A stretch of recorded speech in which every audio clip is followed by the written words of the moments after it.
আপনার মুরগির বাচ্চাগুলো যদি হঠাৎ মারা যায় তাহলে আপনি হয়তো কিছু ভুল করতেছেন ব্রুডিংয়ে। যেই ভুলের কারণে আপনার মুরগির বাচ্চাগুলো নষ্ট হয়ে যাইতেছে, মারা যাইতেছে। এই ভিডিওটা যদি শেষ পর্যন্ত দেখেন শিখতে পারবেন যাতে করে আপনার মুরগির বাচ্চাগুলো ভালো থাকে।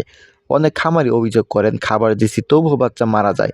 আসল কথা হচ্ছে ভালো খাবার বা খারাপ খাবার দেওয়ার জন্য না, সমস্যা হচ্ছে ব্রুডিংয়ের ভুল। আপনি ব্রুডিংয়ে ভুল করতেছেন যেই কারণে আপনার মুরগির বাচ্চাগুলো মারা যাইতেছে। ব্রুডিংয়ের সবথেকে বড় ভুলগুলো হলো আপনি তাপের কম এবং বেশি দিয়ে দিতেছেন যেই কারণে মুরগির বাচ্চাগুলো ঠান্ডা লাগে।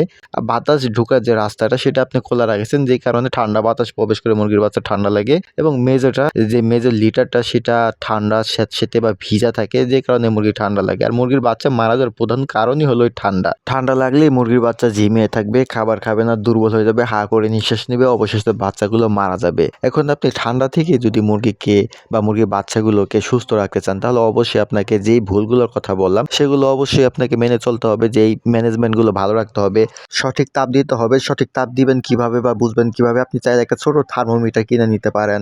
আর আপনারা যদি দেশি মুরগির বাচ্চা ফুটিয়ে থাকেন, মা মুরগির সাথে থাকেন, তাহলে তো আপনার তাপ নিয়ে চিন্তা করার কোনো প্রয়োজন নেই। রাতে শুধুমাত্র আপনি ভালোভাবে ঢেকে রাখলেই চলবে। শুকনো জায়গায় দিতে হবে। অবশ্যই আপনাকে লিটারটা ঝরঝরে পরিষ্কার এবং শুকনো রাখতে হবে। আর যদি মা মুরগির সাথে রাখেন, দেশি মুরগির সাথে রাখেন, তাহলে অবশ্যই যে মেঝেতে রাখবেন সেখানে আপনি একটা ছালার চট বিছিয়ে দিতে পারেন বা শুকনো বালি দিতে পারেন, ছাই দিতে পারেন। আর ঠান্ডা বাতাসটা অবশ্যই আপনাকে বন্ধ রাখতে হবে। আপনার ব্রুডিং ঘরের আলো বাতাস ঢোকার যে রাস্তাটা, সেই বাতাস যেন প্রবেশ করতে না পারে সেখানে পর্দার ব্যবস্থা করে দিবেন, বা ভুডার চিংগাটের উপরে আপনি ভালোভাবে পেপার দিয়ে রাখতে পারেন যাতে বাতাস বন্ধ হয়। আর পরিষ্কার পানি তো অবশ্যই আপনাকে দিতে হবে। পরিষ্কার পানি না দিলে আপনার বাচ্চা এমনিতেই অসুস্থ থাকবে, কারণ পানি হলো রোগের অন্যতম কারণ আপনি যদি ব্যাকটেরিয়াযুক্ত পানি দেন সেক্ষেত্রে আপনার মুরগির বাচ্চাগুলো ব্যাকটেরিয়াজনিত সমস্যায় আক্রান্ত হবে। তাই অবশ্যই পানি, পরিষ্কার পানি, ফ্রেশ পানি, পাত্রটা দিনে 2 থেকে 3 বার চেষ্টা করবেন যে ধুয়ে দেওয়ার জন্য, অথবা পানি 2 থেকে 3 বার চেঞ্জ করে দিবেন। আর রোদে শুকিয়ে পাত্রটা ভালোভাবে তারপরে মুরগিকে পানি দিবেন। আর অবশ্যই ভিটামিনের সাপ্লিমেন্ট আপনার মুরগির বাচ্চাগুলোকে দিতে হবে শক্তিশালী করার জন্য।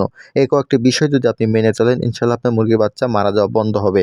আর ভিডিওটি যদি আপনার উপকারে আসে তাহলে অবশ্যই একটি লাইক করবেন, কমেন্ট করবেন, জানাবেন আপনার কয়টি মুরগির বাচ্চা আছে এবং আপনি কয়টি মুরগি পালন করেন।